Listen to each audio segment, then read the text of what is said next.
How far would you go to survive when the world turns against you? Now that's a heavy question. Welcome back to Bay Area Babylon, where today we find ourselves exploring one of the craziest, most scariest, and intense stories I've ever researched. A story that gives us a true account of what happens when dreams collide with nature's fury. Because today, we visit the graves of James Reed and his family, and they were part of the infamous Donner Party, the desperate group of pioneers who found themselves trapped in a desolate, snowbound landscape, who resorted to cannibalism in order to survive. That's right, today we are at the Oak Hill Cemetery in beautiful San Jose, California, exploring a true story of survival that veered into the depths of depression and desperation. And today we're going to take our own journey back to the 1840s with James Reed and the Donner Party, ordinary folks pushed to the edge, individuals desperate and hungry, caught in an unforgiving embrace of the Sierra Nevada winter.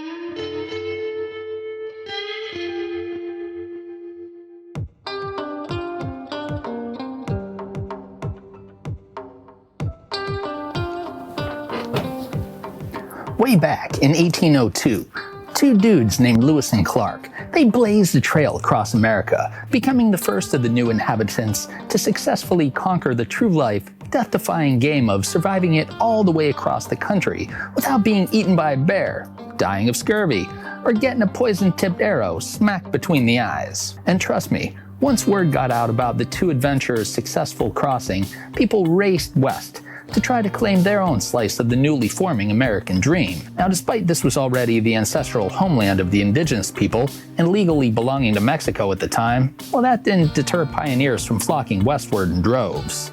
It was called Manifest Destiny, and that meant that the land grab out on the Wild West Coast was on, baby.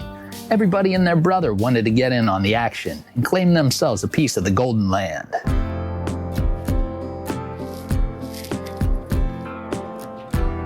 And that's how our Bay Area Babylon story for today begins. Way back in the spring of 1846, when James Reed was living in the small town of Springfield, Illinois.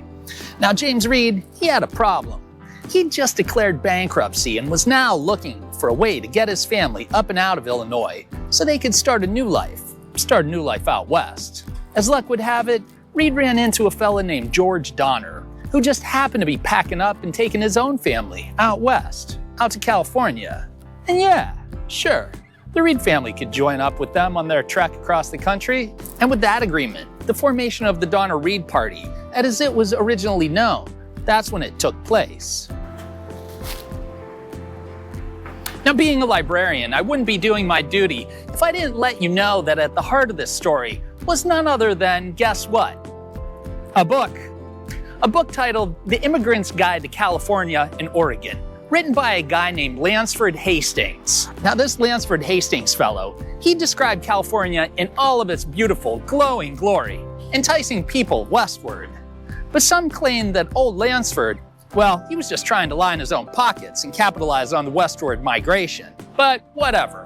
What types of profits Hastings had going on had no effect on the Donner Party. But what did have an effect on them was the fact that Hastings wasn't exactly upfront with the truth in his guidebook, because he encouraged the readers to take a different trail than the main one that people had been using to get to California. He talked about a shortcut called the Hastings Cutoff that would shave off over 200 miles from the long, rugged journey, when in reality, it actually added on about 125 miles. But who's counting? This shortcut, well, that sounded just great to James Reed. But of course, there was a catch.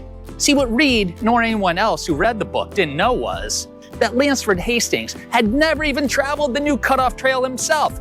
Never! And that meant he was pretty much sending people out blindly into uncharted wilderness, not knowing anything about its terrain or its weather patterns. Very dangerous. And we gotta understand here that every year, wagon trains would need to leave for the West Coast during a certain time of year, late enough in the spring so that the animals could feed on the grass, but still early enough so they wouldn't have to drive through snowy mountaintops and try to summit icy peaks during the winter. But the Donner Party, they got off on the wrong foot and hit the road like way too late.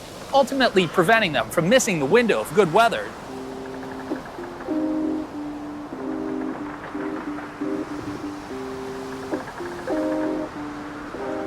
And one of the reasons they were getting a late start was because James Reed, well, he had a lot of legal and financial troubles brewing back in Illinois. And just as a side note, helping him handle his financial woes was his old pal, a young lawyer named Abraham Lincoln.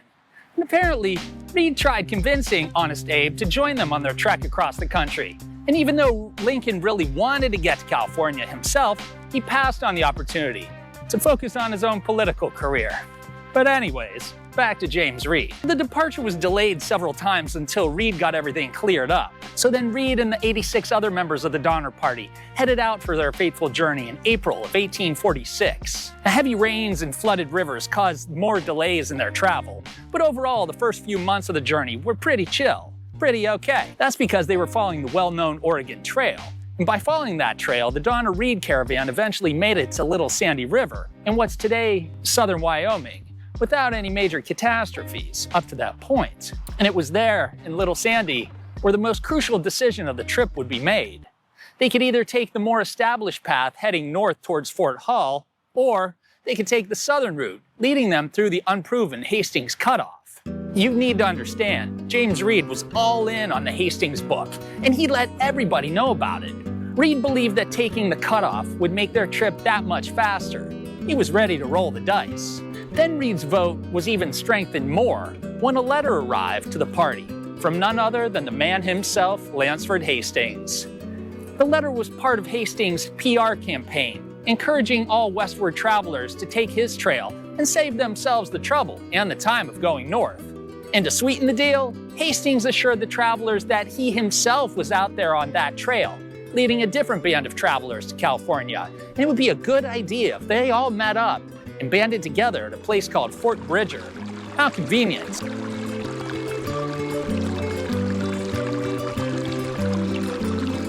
But you see, many people in the party, they didn't agree with James Reed, and they wanted to stick to the proven path instead. And it was on July 20th that the caravan split, one group opting for the northern route, while the Donners and the Reeds headed south.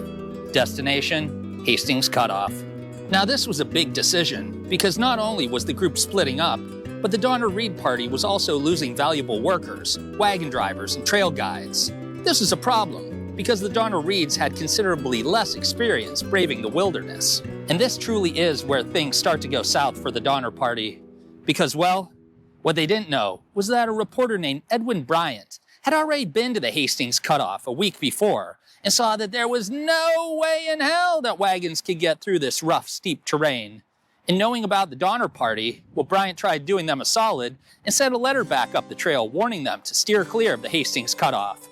But unfortunately, the letters were received by an explorer named Jim Bridger, who'd recently set up his own trading post along the Hastings routes, and he aimed to make a heavy profit from all the incoming traffic along the trail. And pulling a complete shitbag move, Bridger assured the Donner party that the trail was just fine to use, no problem at all. To make the situation even more troubling was that Bryant's letters wouldn't have been the only thing that had warned them to stay clear off the Hastings Cutoff. Apparently, one of James Reed's wartime pals named James Clybourne, he also warned Reed not to trust the Hastings map. But it was no use. James Reed, whose family motto was persevere, was a man who made up his mind and went for it. And so James Reed rolled the dice after his vote won out, and he led the group south through the treacherous Hastings Cutoff. Over the next few weeks, the caravan came to find out firsthand just how rough and rugged the country was, and worse yet, how big of a mistake they had made by listening to James Reed. Because by the time they caught sight of the Great Salt Lake on August 20th, the group had already lost several weeks' worth of time braving the untamed path. And now, traveling through the Great Salt Lake Desert, caravan members, well, they were hungry, running out of supplies, and ticked off over the loss of time. Besides, they were almost out of water, and their horses need to be fed. But the time just kept ticking. The weary caravan didn't get back onto the established trail until September 26th, and by that time, they were in deep trouble. Primarily because the shortcut that Hastings and Bridger had told them about, well, that saved them no time at all. In fact, it made them that much more late, so much so about an entire month. Now running on fumes, the caravan made its way alongside the Humboldt River, where tensions began to run high. But then, the shit hit the fan. One of the cattle drivers, well, he brought his steer a little too close to another herd, this one belonging to James Reed. And in all the commotion, the animals became tangled with each other, right there on the side of the mountain. And that's when the driver of the first set of cattle became so irate that he began to beat the poor animals. But that's when James Reed stepped in. He tried to calm the driver down, but instead that just pissed the guy off even more. And for Reed's efforts, he received several whacks over the head from the driver's bullwhip. And things went from bad to worse when Reed's wife, Margaret, tried to intervene. But the driver was so enraged, he tossed her to the ground. That was just the last straw for James Reed, who wasted no time and plunged his steel hunting knife deep inside the driver's collarbone, puncturing his lungs and killing him instantly. Now, murder was a big deal, but stuck out in the middle of nowhere, the group felt that they couldn't properly try Reed for his crimes. So instead, they banished him completely. And that way, he was forced to make his own way into California, while his wife and kids stayed back with the rest of the group. But that wasn't all. They also sent James Reed out there into the wilderness, alone without a gun. And back in those days, that meant your ass. But luckily, Reed had a stepdaughter named Virginia, who snuck out of the camp that night and delivered to her father on his first night out of the camp a gun and supplies. And this pretty much saved his ass and pulled it out of the fire. And so, James Reed was able to continue on his mad dash towards California in order to rescue his family. And after almost starving to death, Reed finally arrived at Sutter's Fort in California, which is also known as present-day Sacramento. But when he attempted his first rescue mission to save his family, he was stonewalled by an intensifying blizzard that made the mountain impassable. With his family freezing and starving to death up in the mountains, James Reed got to work and rounded up a rescue party. But to do this, he would also have to make some sacrifices of his own. But for now, the Donner Party, after Reed's banishment, well, their race to cross up over the Sierra Nevada mountain range was on. And by late October, the Donner Party members were staring at a 7,000-foot vertical slope that looked nearly impossible to summit. But screw it, they'd come this far, so they had to take a shot. And while the party was making its final plans to summit the mountain, it began to snow, and snow, and snow some more. And sadly for the Donner Party, they didn't make it in time, because the snow had fallen so heavily, it blocked them from getting up that mountain pass. And one by one, each family exited the mountain and proceeded down to set up camp down in the valley floor, all the while not knowing of this Sierra Nevada winter and what it had in store for them. And with this grim news fresh in their mind, it's not difficult to imagine that there were a lot of hard feelings and mistrust among the group and different families. So much so that they decided to set up quarters along the valley floor separately. So there were actually 3 separate camps. Now the members of the Donner Party, they took shelter and set up camp in what is today now Donner Lake. 81 people were now in that camp, and half of them were younger than 18 years old. 6 of them were babies. And with so many people and such little food, these were trying times for the group. Fishing the lake didn't seem to work either. And with winter laying down some very heavy snow, most of the forest animals had hibernated or moved to lower levels of the mountain. So it was really, really slim pickings up there for those poor folks. And the entire time, it never stopped snowing. The blizzard raged for days on end, and before they knew it, snow piled up to over 15 feet high. And that was a problem, because none of these makeshift lodgings had windows or doors. So in order to get inside or out, they had to dig a large hole to crawl through. But the never-ending snow made that almost impossible to do and kept people crowded and shut into their tight, small little huts. Now eventually, after all the regular rations ran dry, the pack animals and family pets, they ended up on the menu. Some party members resorted to eating boiled down bones, while others cooked their oxhide wagon covers until they turned into this sticky, gelatinous substance a human being could somehow choke down. They killed mice and ate them as well too, tree bark and leather shoestrings as well. And after days and days of not eating, people were so weak that they could hardly move. And between the snow and the hunger, it's not surprising that the Donner Party members began to deteriorate from being trapped inside their shelters for days on end.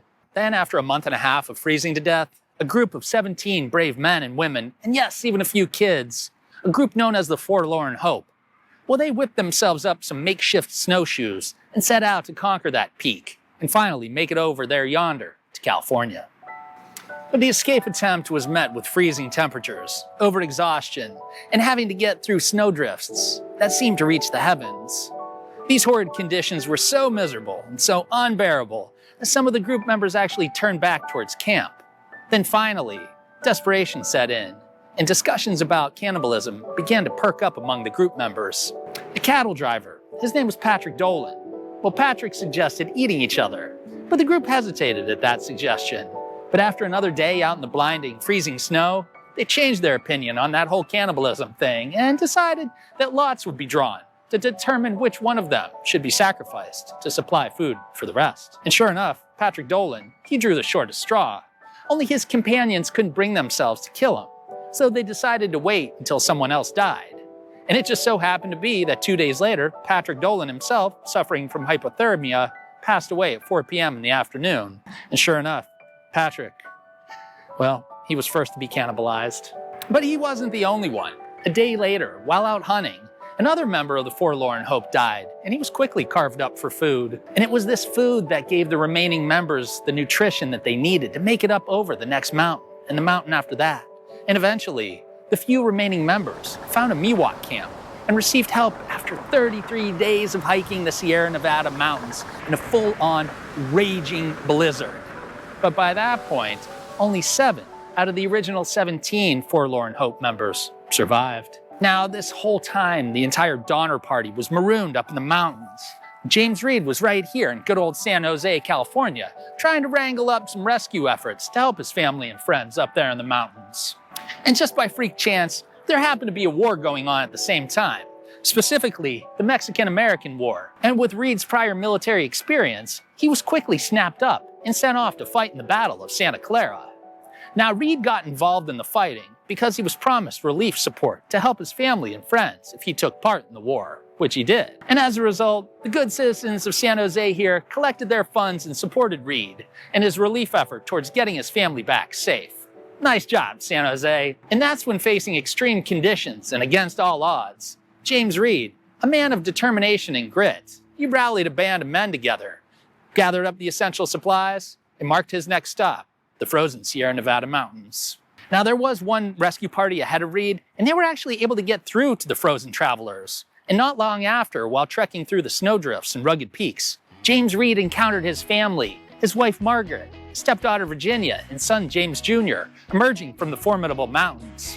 Emotions ran high in a heartfelt reunion, but it was a short-lived reunion, because there was no time for lingering embraces. James Reed still had children stuck up in the mountains that he had promised his wife to rescue.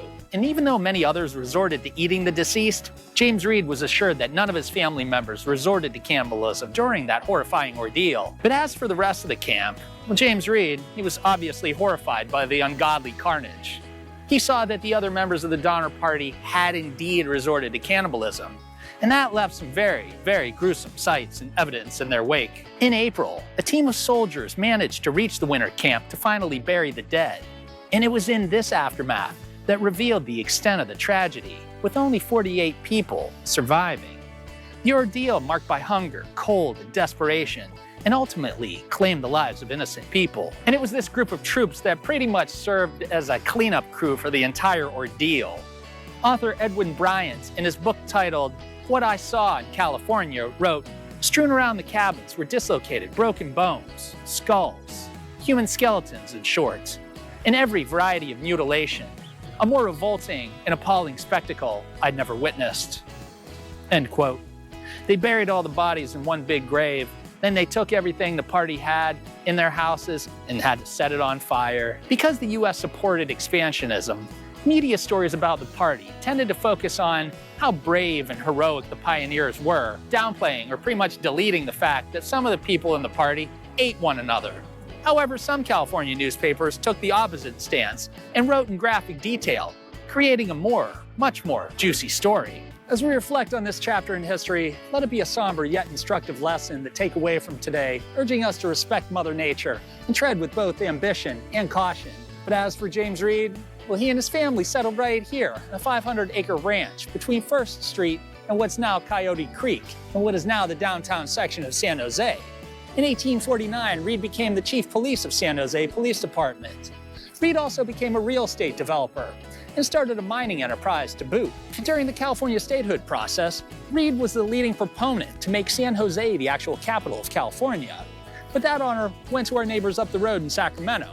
You gotta hand it to James Reed, he was always willing to take a swing. The Reeds laid down their roots here in the Bay Area, specifically San Jose, and their names can even be seen on the downtown street signs, honoring the former pioneers. So the next time you're driving down Reed Street, Virginia Street, Margaret, Patterson, Lewis, or any of the sort, you now know who they're named after. And as we exit this episode of Bay Area Babylon, just walking here among the tombstones and the resting places of James Reed and his family, I can't help but to feel the weight of history and horror. What these unfortunate people had to go through in order to survive is beyond imaginable. And standing here today, it's clear that each grave tells a story of dreams met with the harsh realities of nature. But in the end, all the members of the Reed family were tough enough to survive that frozen camp and make it up and over that mountain pass, proving the resilience of the human spirit and heart. Thanks so much for joining us here today on Bay Area Babylon. Please be sure to catch another episode next week. Be sure to hit that like and subscribe button. Now you all stay cool, stay bold, and always be the hero in your own story.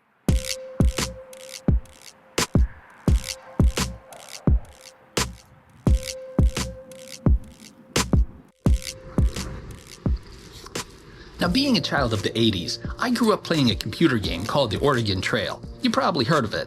And despite contracting cholera, scurvy, and breaking a few hundred legs along the route, I was never given the option to take a bite out of the wagon driver's arm in order to survive.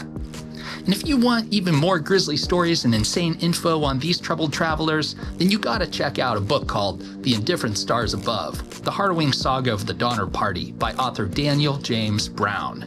Published in 2015, this is a historical account that chronicles the tragic journey of a group of pioneers that ventured out west to California in 1846. Now, we just grazed over the surface of all the scary experiences the Donner Party faced in today's video, but if you're itching for more, you're in luck, because Brown goes into great detail examining the harrowing events that led to the group's entrapment in the snow-covered Sierra Mountains during that brutal winter. The Indifferent Stars Above starts off with a close look at the individual families that made up the Donner Party, and why it was so important for each of these families to make it to California. But soon after, the book takes a nightmarish turn as the group gets stranded by an early snowstorm and the entire party faces severe hardships that test the limits of the human endurance. Now, let me assure you, my friends, this book does not shy away from the gruesome realities faced by the Donner Party, and it offers a vivid portrayal of the physical and psychological toll on the individuals caught in a living nightmare. You'll feel their dreams, their fears, and their struggles. In fact, it's very much like you're right there with them, freezing your butt off. And as the winter progresses, the story unfolds with a mix of tragedy and resilience.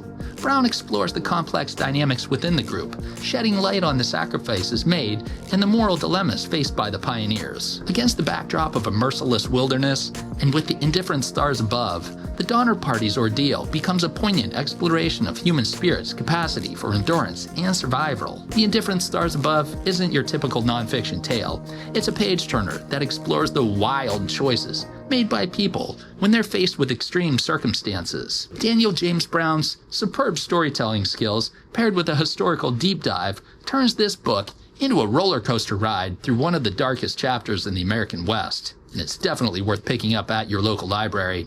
And as always, if your local library doesn't carry this title, talk to the reference librarian about placing an interlibrary loan, or ILL.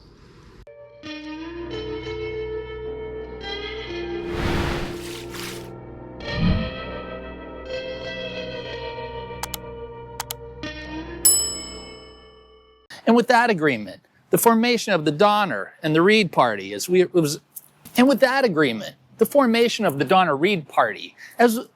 and he described California, and it's all, now this Lansford, but whatever.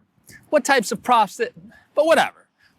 profits Hastings had going? What are you doing? Come on. James Reed finally arrived as, and with so many people, and sure enough, Patrick was the first to be eaten. And sure enough, Patrick was the first to be cannibalized. Gosh, okay. Toll on the